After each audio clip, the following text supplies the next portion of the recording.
Recent archaeological discoveries have been making headlines.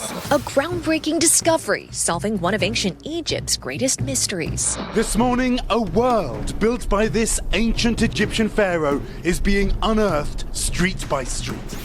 A lot of them are still ongoing archaeological sites. The history is immense and goes back thousands and thousands of years. The Nile is the lifeline of Egypt. Cruising the Nile is something that the pharaohs did. It's only because there is this huge strip of blue of water that brings life to Egypt that these civilizations were able to thrive and that these cities were built and that the history is so deep and still there to be seen. I think that's something you don't realize maybe until you're there. It's just incredible to think how far back it goes. These symbols that were carved thousands of years ago and the translations of which were lost for such a long time. Having someone in modern times with you standing right there reading it was an incredible, incredible experience. Is there an emerging destination that you think will be the next big, hot Egyptian spot? More travelers are headed to an area called... Hello, travelers, and welcome to another exciting episode of Traveling with AAA. Today, we're going to explore a destination that sits atop many a travel bucket list. Of course, I'm talking about Egypt. Lauren Keith is here. She has been to Egypt many times, and she's going to take us down the Nile, as it were. Welcome to the show, Lauren, and thank you for being here. Thanks for having me. We're specifically going to talk about cruising the Nile today, and that is nothing new. Right? People have been doing it for a few thousand years, at least, in varying capacities. So what can you tell us about cruising the Nile and how this experience has evolved over time? Yeah, cruising the Nile is something that the pharaohs did in ancient Egypt. The Nile links up Egypt's biggest cities then, just as it does now. Most of the trips take place between two cities called Luxor and Aswan. In the south of the country. The Nile is the lifeline of Egypt. If you look at other countries in North Africa and other countries in that region, obviously they're desert, it's the Sahara.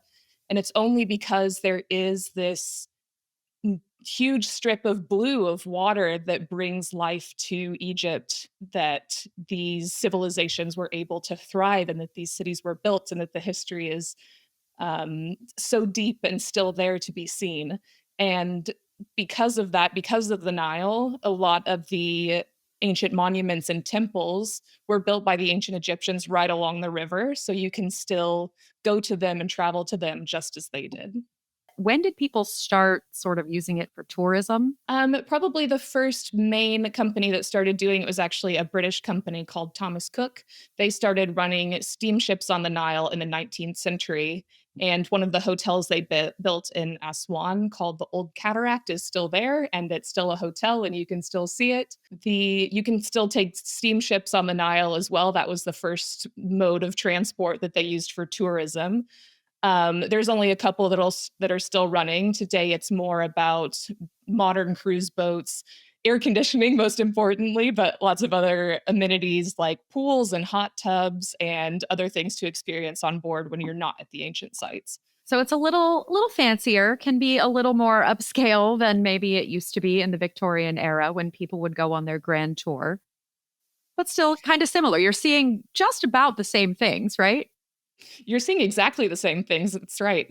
You're seeing all of the same temples, all of the same monuments, most of which are still in a really good condition because some of them were not lost to time exactly, but covered in sand. And so were excavated and dug out of the sand. Also in the 19th century, as more European travelers decided to start coming to Egypt and digging into its archaeology. A lot of the temples and monuments are all there looking just as they did back in the day, but also maybe a little bit better because they've been uncovered and some of the paintwork and stones have been restored. So they look amazing. I think that's something you don't realize maybe until you're there, is that everything isn't just sand colored. It hasn't always been sort of that sandy color. It used to be painted, or oftentimes there was tile on it. Tell us about that. Yeah, exactly. The paint is something that has gotten lost over time. You know, it's very hot in Egypt. The paint wears away. It's thousands of years old in some cases. But in some of the temples, especially one in Esna, which is just south of Luxor, the entire ceiling is painted. And they've actually just recently done a big restoration project where they've brought in restorers to clean a lot of the soot and dust off of the ceilings, and the colors are just so beautiful and so vibrant, and they've actually left a small, almost black square to show what it looked like before, and you can see the rest of the ceiling and what it looks like now. It's an incredible temple to visit. Hmm. And which one is that? It's the Temple of Khonum. It's in Esna, which is about an hour and a half south of Luxor. Well, you mentioned that the majority of cruises on the Nile are sort of between Aswan and Luxor. So, what's a typical itinerary? How long can people expect to cruise? And what are they going to see? The typical itinerary, it can be as short as 2 or 3 nights. The distance between Luxor and Aswan actually isn't that far. It's only about 150 miles, which most people are surprised by. So it can be as short as a couple nights. It can be stretched out into 4 or 5 nights if you want to spend a little bit more time on the boat. What you see between those places, so the longer Nile cruises between those two cities, they spend more time in Aswan and Luxor themselves, which both, of course, have incredible places to visit. The Valley of the Kings in Luxor is one of the most famous sites in the country. It was a royal cemetery for a lot of the pharaohs from the New Kingdom era. And Aswan has a lot of tombs of nobles and an unfinished obelisk that's still lying in the granite stone. So a lot of the Nile cruises that are a little bit longer tend to spend more time in the cities on either end. For those Nile cruises, you can travel in either direction, going Luxor to Aswan or vice versa. That's the most popular route because so many of the temples are right on that section. So you see, it's kind of the most bang for your buck in terms Mm. of time and how much you get packed into those days. There are a lot of temples, a lot of amazing temples to see. And so you hop off during the day and take a bus or maybe a smaller boat over to some of them, depending on the site. Yeah, depending on where, sometimes just a small bus. The temples are pretty close to the Nile, so some of them you can just get straight off the boat and you walk a few steps and you're right there already climbing up into it. But others are a little bit further away, and over the course of time, the path of the Nile has changed. So I think the temple at Edfu, which is between Luxor and Aswan, I think it's about a mile away from the river now, but they're all very close. So the path of the Nile has changed, which sometimes that's a normal part of things. Sometimes that's climate change. Sometimes that's human caused because of dams and things like that that were created. So tell us a little bit about the impact on those various changes and how it changes things for the cruise operations, but also the communities along the river. Yeah, so probably the most famous or infamous, depending on your take on it, was the construction of the High Dam south of Aswan in 1970.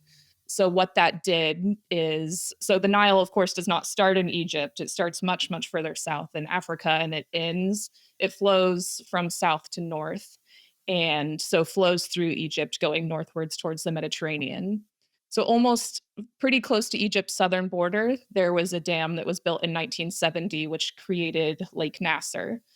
And there were lots of communities, there were lots of ancient monuments around those lake shores, which were then going to be submerged under the water after the dam was built. So UNESCO and a lot of international governments worked with the Egyptian government to move a lot of those to higher ground and also to other countries. So if you visit the Met in New York City, they have an Egyptian temple, and that's because of the American government's contribution to moving these temples to higher ground. The most famous one that's still in Egypt is called Abu Simbel. It's some people's most favorite temple. It's absolutely beautiful. It's fronted by 4 statues of Ramses II. And it's very close to where it was, but I can't remember the exact measurement, but it's like 60 or 100 feet above where it was before. So, like I said, it would have been submerged under the lake waters, but they moved it block by block, chopped it up into all small pieces, moved it to higher ground, and reassembled it.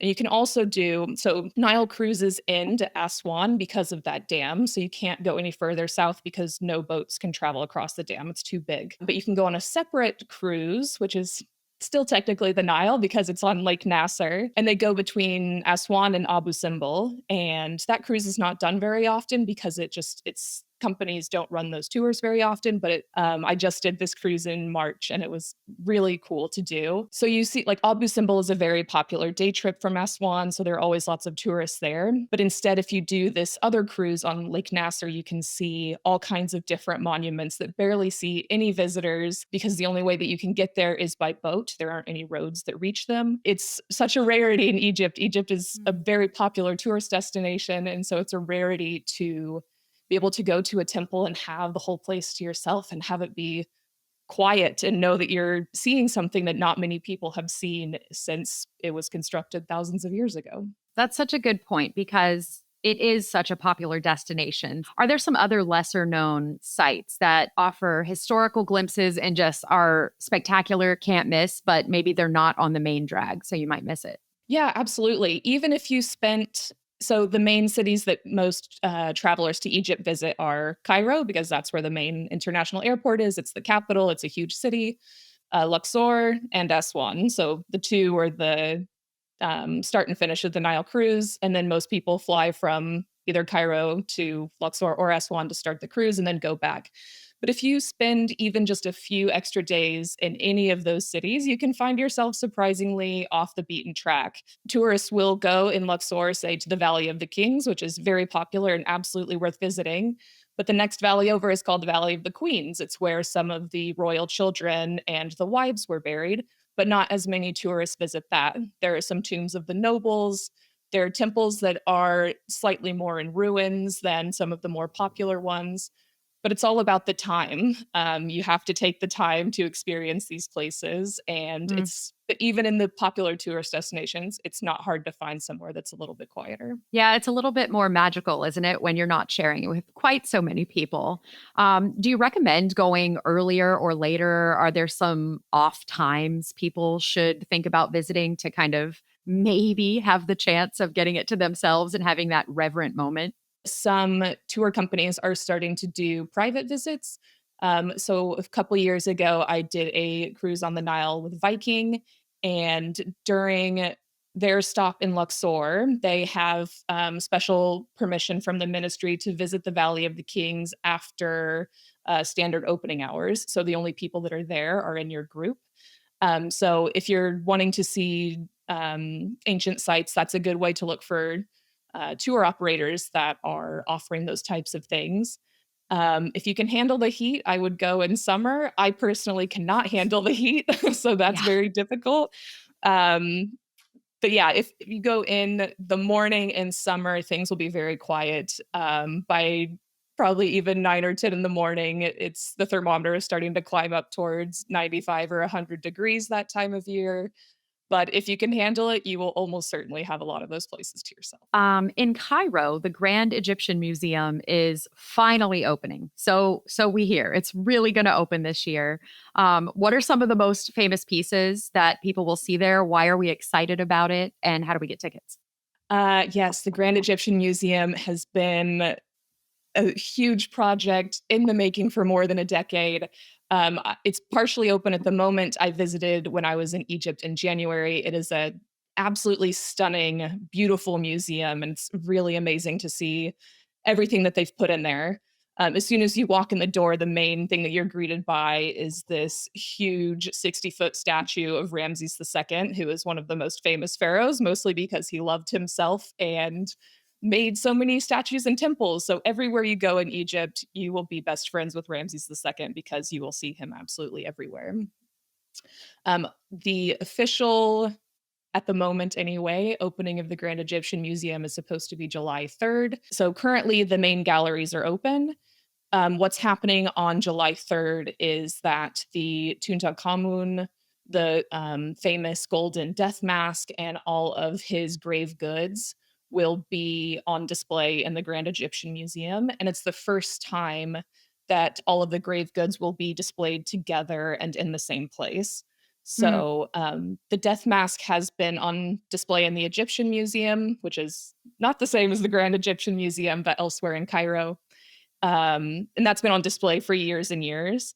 But seeing it surrounded by everything else that was in the tomb is going to be a very special experience. How big is it? Do you know? It's quite big, right? The museum is absolutely huge. 60 football fields, 100 football fields, a lot. Wear good walking shoes. You will be doing a lot of walking. You need a whole day really to Absolutely. see all the nooks and crannies and process everything. Okay. Good to Yeah, know. and not just that, but they are also, I almost certainly will not happen by July, but a boardwalk between the Grand Egyptian Museum and the pyramids of Giza are under construction. So the museum is only about a mile away from the pyramids. And once this boardwalk is complete, you'll be able to walk or get, kind of like a small train or transport between the museum and the pyramids. So that will definitely be a full day out and then some. So, recent archaeological discoveries near Luxor have been making headlines. Can you share some of these new finds that travelers can visit? A lot of them are still ongoing archaeological sites, so there's not a lot that you can visit quite yet. The ones that have been happening around Luxor are still in the works. Um, but you might be able to see excavations at the Valley of the Kings. There was just a famous announcement that they might have found one of the last pharaohs that they've been searching for several years. Another main place for excavations is Saqqara, which is just outside of Cairo. It's the Old Kingdom necropolis, so it's where some of the very first pharaohs were buried and was then used for many, many, many eras after that. So there's still so much work. It's a process that takes many years to actually go from being dug up to being in a museum or have the site explorable itself. So, when people visit Egypt specifically to go on a cruise, the cruise section is pretty small, but there's a lot more Egypt to see. In Cairo, you're not cruising to Cairo. You're obviously not cruising to Alexandria or, let's say, Dahab. So, some of these other places, how do you factor that in when you're going on a cruise and that's your main priority? Yeah, if the cruise is the main priority, what most people do is they spend a few days in Cairo beforehand, and then tack on those additional cities separately before or after the cruise. There is actually a version of a Nile cruise called the Long Nile Cruise, which travels between Cairo and Aswan, which I just did in March for the first time and was incredible to see because what happened so I started from the south. I started in Aswan and we ended in Cairo. And I went with a company called Jules Verne on a itinerary called the 600-mile Nile, which it absolutely was. Wow. And yeah, I mean, the Nile is the world's longest river and so crosses, all the way through Egypt and you get to see so much on it. What makes it difficult for travelers to do that itinerary is that not many companies offer it and it doesn't happen very often. So the Long Nile cruises only take place about once a month. So you have to time your visit a lot better. Whereas the shorter Nile cruises between Luxor and Aswan, those happen every single day, multiple Hmm. departures every day. So you'll have no problem. You could even just show up in Egypt and decide the next day that you want to go on a short Oh. Nile cruise, and it'll be no problem. With a long Nile cruise, you do have to do a little bit more planning. But the section of the Nile between Luxor and Cairo, so Luxor is kind of south central part of the country, and Cairo is more in the north. That section of the Nile is so rarely seen. And but the sites are just as amazing and as immense as the ones that you see in Luxor and Aswan, but there are fewer people there. So if you have the time, it's absolutely worth doing. A long Nile cruise takes 12 to 14 days, which a Mm. lot of people don't have that time for, which is why the short Nile cruise is between 2 and 5 days. But it's like Egypt has so much to see. So yeah, if you want to tack on places like Alexandria and Dahab, those would be better separate adventures from Cairo, and then focus separately on the Nile cruise. Is there an emerging destination that you think will be the next big hot Egyptian spot? Yeah, more travelers are headed to an area called Siwa, the Siwa Oasis. It's in the Western Desert west of Cairo, closer to the border with Libya. More adventurous travelers have been going there for years, but there have been some Western government travel advice to not go to the area for a while, but that is slowly changing. So more guest houses are popping up, and it's an alternative to a lot of the places in Egypt that are busier and an alternative. Egypt has so much to offer. Most people go for the history, understandably, but there's so much more in the major cities. It's hard to get out in nature. So around Siwa, there's lots of stargazing. There's just lots of being out in the desert sand dunes. So it's just a completely different experience than anything you get in the major cities. And then same thing, like Dahab has been on kind of, the hipster digital nomad list for a long time. And it is a very incredible city. It's on the Red Sea and again offers something completely different, like just very chilled out, laid back, tons of seaside cafes. You can learn how to scuba dive. So it's both of those places are a little bit less of the history and more of the nature and getting out Mm. to see what else Egypt has to offer. We know from the news the political landscape can change rapidly. So it's important to keep an eye on those advisories. What do you think is the best source for staying informed? And what should people kind of take into account when they're planning? I always check the State Department's travel advisory website before I go to anywhere, Egypt included.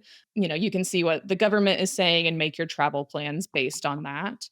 Um, some people would say that advice is quite conservative. State Department does not recommend going to places like Dahab, even though other governments like the UK, Germany, and other countries in Europe say that Dahab and a lot of that area is fine.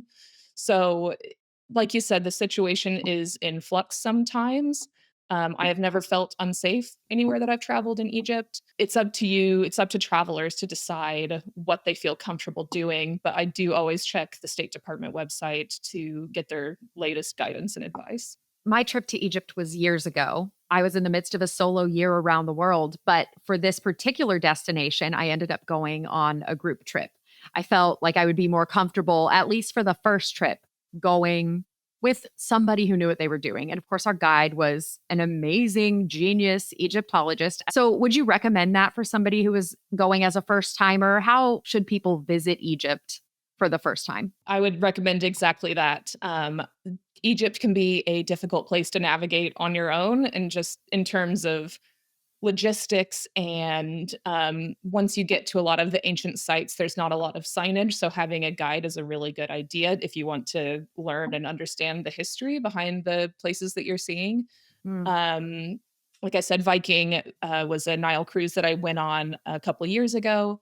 And a lot of Egypt itineraries, including theirs, they start in Cairo. They start and end in Cairo and then include a Nile cruise in between. Having that group and having a guide with you all the time and all of the transport sorted out so you don't have to worry about it is absolutely worth doing. And yeah, I'm an independent traveler. I do like going places on my own, but I think Egypt is a place where small group trips and going with a guide really works and is really beneficial.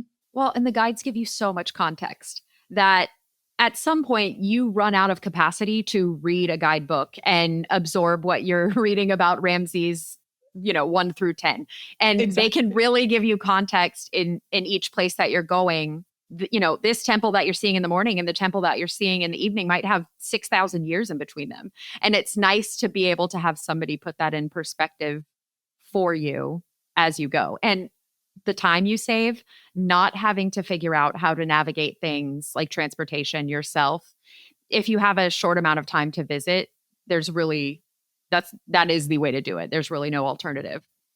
Yeah, absolutely agree. And I will never forget on my first trip to Egypt, which was about 10 years ago now, the guide that I went with could read the hieroglyphs on the wall. And I was just shocked and amazed. And, they told me exactly what it said. And this is this pharaoh. And, here's what they're proclaiming on this wall. And here's what it all means. And that was just a moment that will stick with me Mm. forever. It just really, these symbols that were carved thousands of years ago and the translations of which were lost for such a long time. Having someone in modern times with you standing right there reading it was an incredible, incredible experience. It's just incredible to think how far back it goes, especially when you sort of compare it to American history. Exactly. You go to some of the temples and the guides kind of joke that so some of them were built, some of the temples were built during Greek and Roman times. And, that's new. That's the time of Christ. Whereas there are much older ones that still go back thousands and thousands of years. And yeah, you think like, okay, yeah, time of Christ, 2000 years ago. Like, yes, that was a long time ago. It's like, no, like double that. Longer. Add Right. more to it. It's Even immense longer. that we are closer in time now to Cleopatra than Cleopatra was to the construction of the pyramids at Giza. It's absolutely mind-blowing. When we think of Egypt, we kind of think it was all going on at the same time, and the pyramids and all the things were just sort of all at the same time. But we're talking dynasties and generations and thousands of years. So it really is another good reason to have a guide to point out that tomb has nothing to do with that tomb. And here's how much time was between. It really is fascinating and hard to hold in our sort of American timeline brains. Exactly. There were, I want to say, about 30 pharaonic dynasties. So that's already a huge stretch of time. Like Ramses II ruled for more than 70 years. And then, of course, there were people in Egypt before the pharaohs. And then after the pharaohs came Greeks, Romans, Arabs, like the history, the timeline is, yeah, it stretches back further than you could ever imagine. This is a AAA Travel Minute. I'm Kaylin Seigan, a AAA travel advisor. Traveling to a country whose native language is not English may sound intimidating, but we can more easily communicate with anyone worldwide thanks to technology. Translation apps on your smartphone can help you ask for directions to a museum or figure out if you're allergic to that local delicacy. Many apps include the ability to speak into your phone and generate a live translation. They can even decipher a sign or image from your phone's camera. There are also many different language learning apps that can help you learn phrases in the local language. Why not impress a server or a shopkeeper by saying thank you in their own language? With a bit of assistance from your smartphone, get ready to say hola, bonjour, guten tag, or konnichiwa to your dream destination. So it does get hot in Egypt. What is the best season to visit where it can be a more reasonable temperature? Winter is the best season, also the busiest season for exactly that reason. So I'd say December through March is probably the best time. It can be a little bit chilly, especially in the northern parts of Egypt in December, January. A lot of the Nile cruise boats have pools, and it's probably too cold to go swimming in those pools unless they're heated. So it can be a little bit surprising. You go to the desert and it ends up being a little bit cold.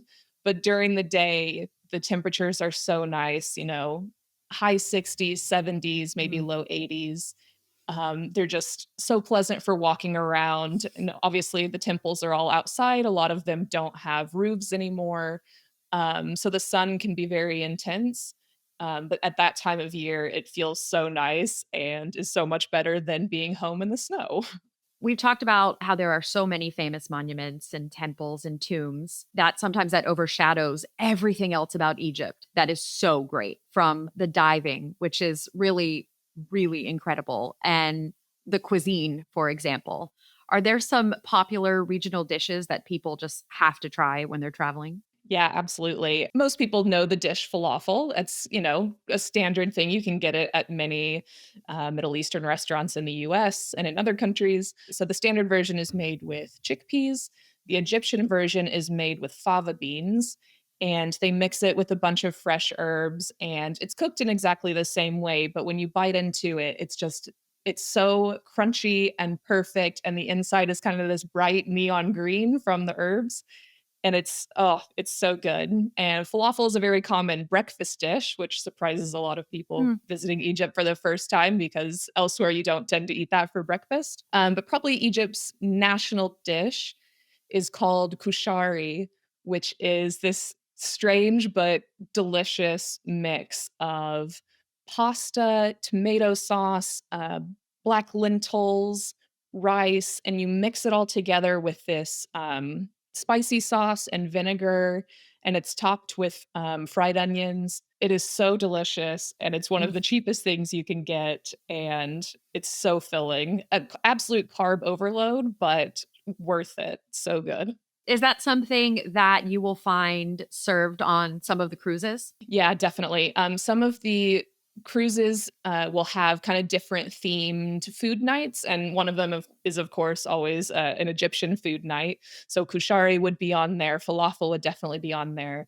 Some of them for breakfast they'll serve like an international breakfast as well as an Egyptian breakfast. Fool is another Egyptian breakfast dish. It's also made of fava beans that are stewed and a little bit mashed up and topped with olive oil and spices like cumin.